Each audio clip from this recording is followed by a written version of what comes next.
Brought to you by Mr. Pros TV, streaming from Tempe, Arizona.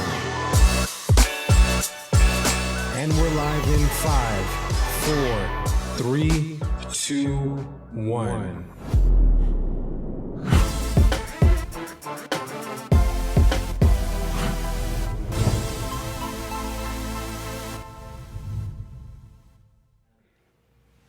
Hey guys, Jordan Nielsen here, host of Real Estate Pros on Mr. Pros TV, and today we are here at Guild Mortgage in Tucson, Arizona with Adrian, Alejandro of Long Realty.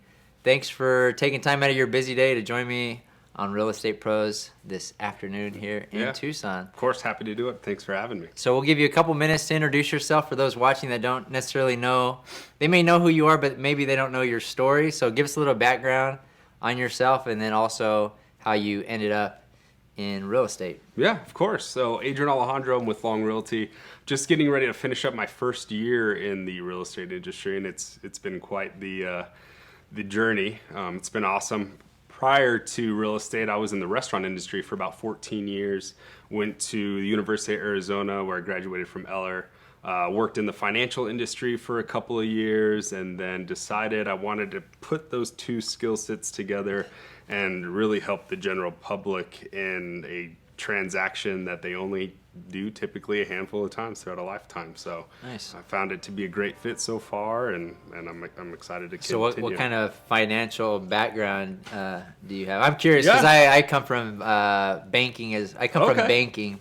Okay. I was at Wells Fargo branch manager, so I was just curious what kind of... Yeah, so I double majored in finance and accounting at Eller College of Management, and I was recruited by Goldman Sachs out in Salt Lake City. I did that for a couple of years. So did you live out there for a couple of years? Yeah. So the weather obviously then you came back to the motherland. That's right, yeah. Yeah, both my wife and I were both born and raised in Southern Arizona, so it was time to come back to family and get close to everybody. But it was a great experience, and I'm glad I did it. So obviously you did finance and accounting, you left, and you came back, said, not so much finance and accounting, let's try real estate. Is that what you tried, like when you moved here? That was it. That was the plan. The plan was real estate. Absolutely. Do you do this by yourself, or does your wife do real estate as well with you? You know, I do it by myself. Nice. I do have a mentor. My sister is also an agent, but she operates out of Cochise County, so she kind of mentors me through the process, and she had a big role in kind of getting me into the business and just saying, look, you have a great fit,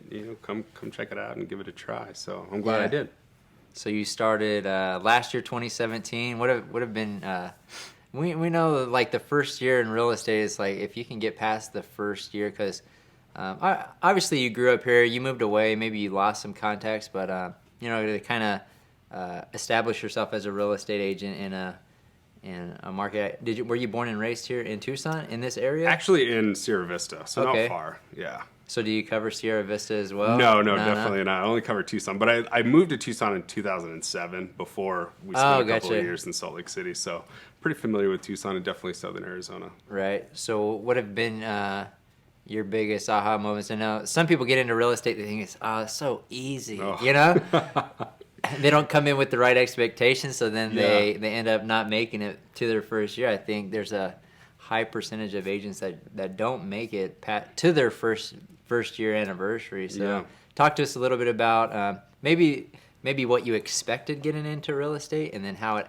actually was. Yeah, of course. I actually didn't have anything in terms of expectations. I knew it was going to be a challenge. I was walking away from a career where I had a salary, I had benefits, and you're completely stepping into a world where it's, you only get paid when something happens. Sure. So my biggest focus was to make that happen as soon as possible, of course. So when I started working at it, I noticed right away that with any job, you typically go through a traditional training process in the beginning where they teach you how it's done, and maybe you shadow somebody and you really learn about the industry and about the business before you go out on your own. Well, you don't necessarily have that luxury in real estate, but it's just as important to learn those things. So you really have to take it upon yourself to not only once you get licensed, but then just become a student of the process, a student of the industry. And if you're sitting at an open house and maybe it's not very busy, definitely have some tools and resources with you to where you can study, whether it's studying the purchase contract or learning about something that's going on locally.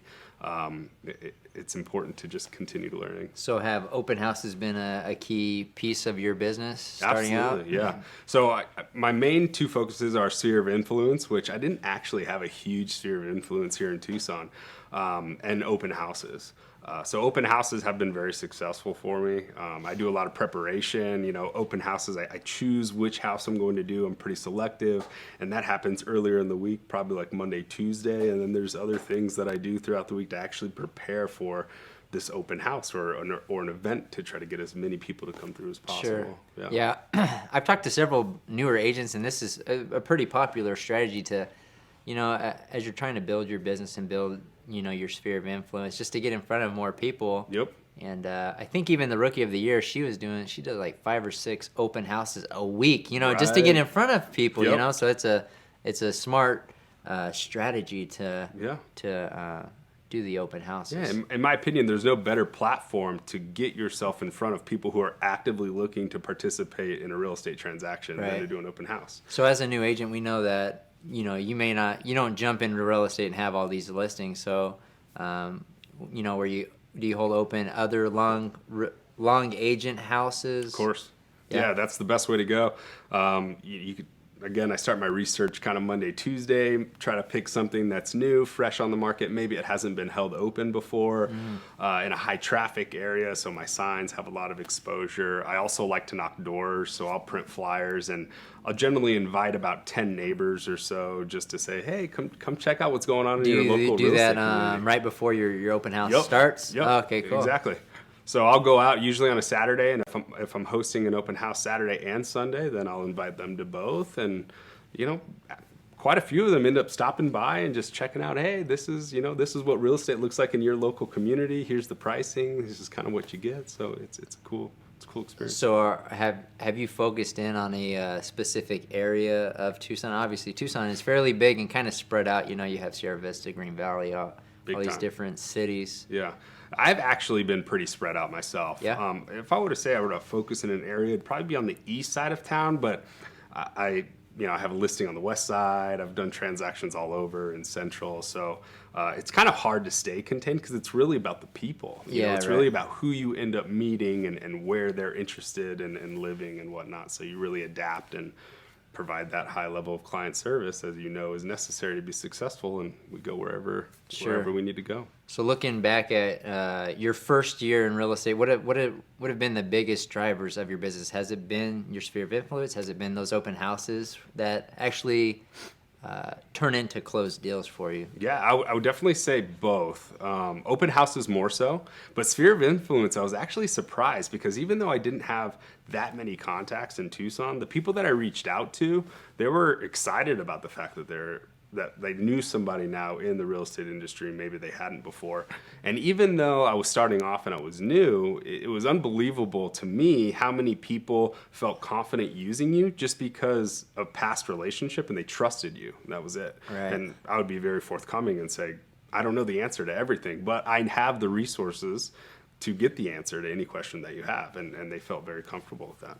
So a year after starting your career in real estate, has your activities shifted? Have they changed, or are they pretty much the same things going now than that were when you started? Yeah, they're pretty much the same. I've made a few tweaks to my business plan here and there, but nothing crazy. I mean, if it's working, I don't want to mess it up, right? So definitely taking these new clients that I have and getting them into my sphere and trying to tap into the people that they know to kind of, increase my sphere and grows my sphere. That's a huge focus point for me right now. But definitely the open houses. I got to keep that base going. Yeah, and when I know Long Realty is the biggest brokerage here in Southern Arizona, why did you choose Long Realty? Because there's several options. Yeah, of course. And I highly recommend any new agents that are starting in the business to interview as many brokerages as possible and really make sure that you choose a brokerage that aligns with your style of business and what you're trying to accomplish in real estate. And to me, that was Long Realty. I mean, they have tons of resources available for us, whether it be our websites, marketing materials, our apps, just a ton of things, a ton of support there for you, so that when you're new in the business and you have a million questions, you know exactly where to go to get the answers. Sure. And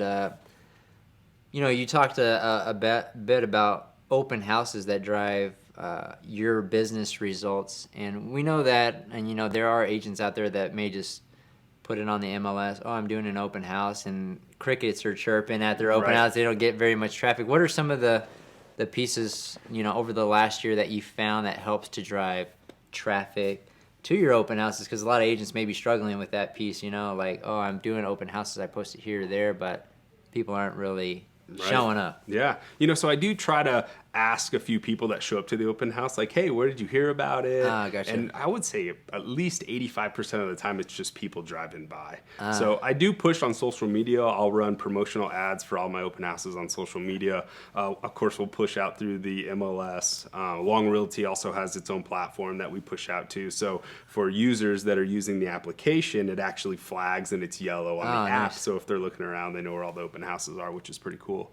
But I would say just being on those busier streets, making sure you have your signs out. I got a certain target number of signs that I want to put out no matter what. Do you put them all out Oh yourself? yeah, put them all out. I know I've seen some pretty crazy ones, and there's always like some agents will put out way too many, and then kind of it makes the city a little mad, or Of like course, it makes the street look like a neighborhood are landing like, strip. Yeah. No, I don't go that excessive. I typically do one on a corner, but I like to go out further. Maybe pull from intersections that are a little bit further Gotcha. away. And I feel like people that come in, they generally find the open Balloons, house. cookies, big Yeah, flags. I actually did cookies. My first couple, I thought, that's just what you do, and then you would have certain people that come through a vacant house that's just spotless, and then there's crumbs, and then I tried doing candy, and then there was wrappers, and I was like, no, I do water bottles. Water bottles, branded water bottles, or just not yet. Arrowhead, yeah. And then what's not a trick, but how do you capture the lead information, from people walking in? Because sometimes people just want to scope out the house. And, I don't want to give you my information. I'm just here to check it out. Yeah, definitely. And I try to read people immediately, and this kind of digs into my experience as a restaurant manager when I was in the restaurant business. Is you really had to read people, and if they were there to get information and to really work with you and want to receive emails and contact from you, you'll kind of get that feeling. And if they don't, then that's fine. I'll play into that as well. I have several people that come into my open houses and they say, you know what, we're just getting started. Like we're poking around in different neighborhoods. We want to see what's out there. And my response is, that's fantastic. Here are some supplemental information that I provide to people just like you. And it's basically this 3-step kind of buyer program that outlines the different resources that are available for people that are a year and a half out from buying. And so it's cool because for those individuals, I don't try to get their contact information. I'm very casual, but I give them something of value that they can walk away with. And hopefully when they're reading through it, they're like, wow, this is a great plan. I felt comfortable talking to him. Like, I'll go ahead and reach out when we get to that point. Right. Yeah. Have there been anything that have been super surprising to you, or from throughout the real estate transaction, like all the paperwork and stuff like that? It's getting into the business, Yeah, of course. I mean, it's a lot. I mean, we have a very, very high level of care that we are obligated to provide to these clients. And whether it's through the documentation, and we need to know what that says. And not only do we need to know what it says, but we have to be able to explain that to somebody else at a level that they understand it. And that's not just reading it right off of the paperwork. So Sure. Again, going back to just getting started, that's one of the most important things is learn those documents, learn what they say, start rehearsing, with somebody else, explaining that to somebody. And I think that'll go a long way because people really appreciate when you can explain to them Sure. the next step in the process or what they're currently doing. And we know that here in Tucson, there's thousands of real estate agents, Yep. So what ultimately sets you apart from the other agents? Why do people go with you versus Joe Schmo realtor off the street? Yeah. What service, why do people enjoy working with you? Yeah, I ask that because if somebody's watching this and they're on the fence about hiring a real estate agent, why would somebody want to hire you? Yeah, of course. I really, the cornerstones of my business are really being a little bit more laid back. I really work at the client's pace. And this is specifically for buyers. So if a buyer is ready to go in the next 30 to 60 days, I will act as if the buyer's ready to go the next 30, 60 days. And we'll go out and see as many properties as you want. I'll answer as many questions as I can. I'll help you do as much research as possible so that you feel comfortable in the areas that you're buying. Again, on the flip side of that, if you're somebody who's 6 months out, well, that's fine. Then I'll adjust kind of the way that I interact with you. It'll be much more casual. I'm never going to push you or push somebody into making this huge decision. You know, it's really important to work at their pace and to provide them the information necessary for them to make an educated decision. You know, on the listing side, I always do professional photos. So Lister Pros, I've used you guys before in the past. That's fantastic. But also it's just being available. People want to know this is a high stress transaction for a lot of people, and they want to know that you're available. They want to know that if they're just kind of freaking out a little bit, that they can pick up the phone and talk to you and get clarification on something that's happening or maybe something that's going to happen, and you're going to be available and know what you're talking about and being able to explain that to them. So I think that that's very important as well.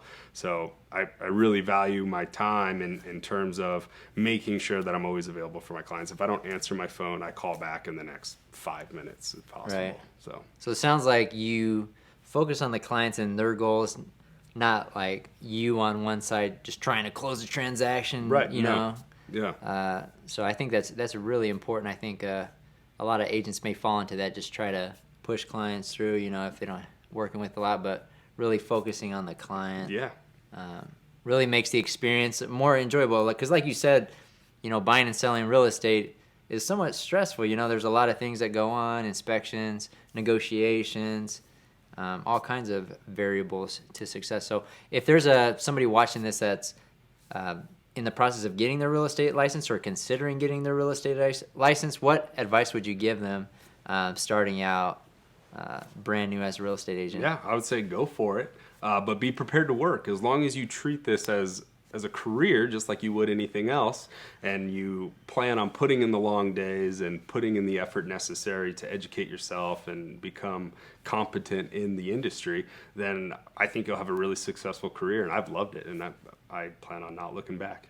So if somebody watching this or looking to hire a real estate agent and may want to reach out to you to either buy or sell a home in the Tucson area, how do people get a hold of you? Of course, yeah. The best way is to contact me on my cell phone. You can call me, text me, area code 520-301-5226. You can also shoot me an email at alejandro@longrealty.com. And before we close it out, what is your favorite thing about living in Tucson? Oh, man, it's got to be the weather, you know, especially after living in Salt Lake City for a couple of years. Oh, yeah. I think I'll The take snow. the summers any day over the winters in Salt Lake City. Yeah. Because at least you have Mount Lemmon, Sabino Canyon. You can get out of it for a day if necessary. Yeah, that is true. But it's fantastic weather, and it's great for real estate because the sun's always shining. Yep. You can do open houses. It's great for real estate photographers, too. Yeah, for sure. We don't have our umbrellas on now. Yeah. That's rarely the case. So Exactly. Awesome, Adrian. Well, thank you so much for coming on to Real Estate Pros today, and we will see you guys on the next episode. Cool. Thanks a lot.